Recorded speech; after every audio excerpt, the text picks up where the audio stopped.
So how do you manage risks in Secure by Design at an organisational or corporate level?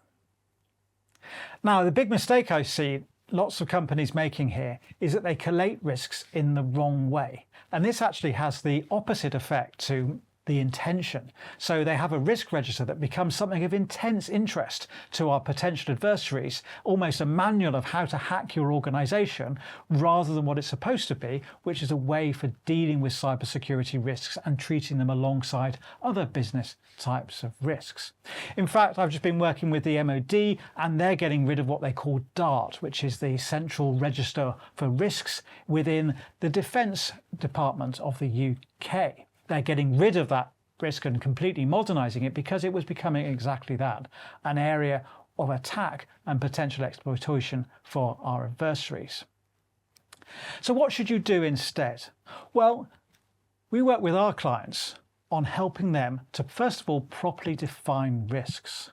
Now, what do I mean by properly define risks? Well, I've got another video on that, but in summary, it means that risks are defined according to modern standards like ISO 31000 or NIS 837, where a risk is defined as the effect of uncertainty on business objectives.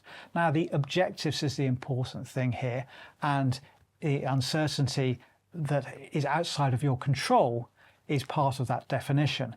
Now, the key thing here is to make sure that these risks are expressed in monetary terms. This is actually aligned with NCSE, National Cybersecurity Centre guidance for the UK, where it addresses that it's a bit of a myth that risks cannot be monetized or expressed in monetary terms. And once you've made that transition, it then becomes much easier and safer to collate those risks at a central level, because you've now disassociated the impact or the business objective or the impact on the business objective from the underlying vulnerability. So the big mistake we see is for people to confuse risks with vulnerabilities, and you end up with a central list of vulnerabilities, which is a very bad thing to have because that's a manual for attacking your organization. And instead, you have a list of priorities that are expressed in monetary terms, and then they're easy to address, easy to prioritize, and actually easy to win the argument to say, actually, we really need to do this.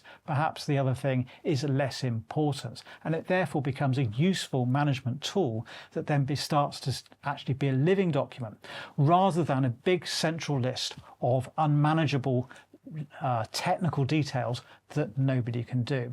In fact, we worked with a large financial organization with offices in Luxembourg, Belgium, London, New York, Chicago, and Hong Kong.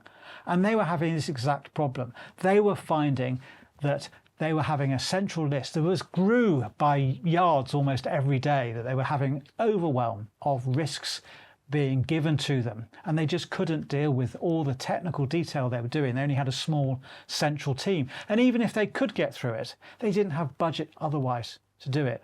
So they came to us for help on how to address this, and we helped them to better define and then order their risks. And the result was that the risk list actually became much shorter and much more impactful. So rather than the list of risks being something that was just done for compliance's sake, actually it was done because it then became a really useful tool for senior managers to decide where they should be spending money, where they should be investing, and where they can afford to take a risk.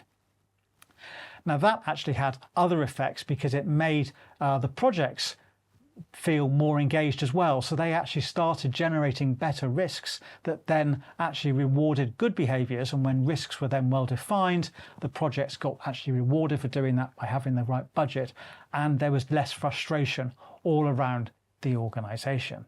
So just to recap on how we address risks. First of all, make sure that risks are well and properly defined.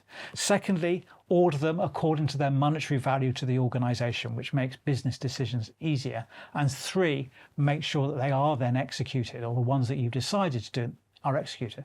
That way, you will end up with a short list of central business risks that doesn't create an additional cybersecurity risk and actually makes risks a pleasure and integral part of the business rather than a burden.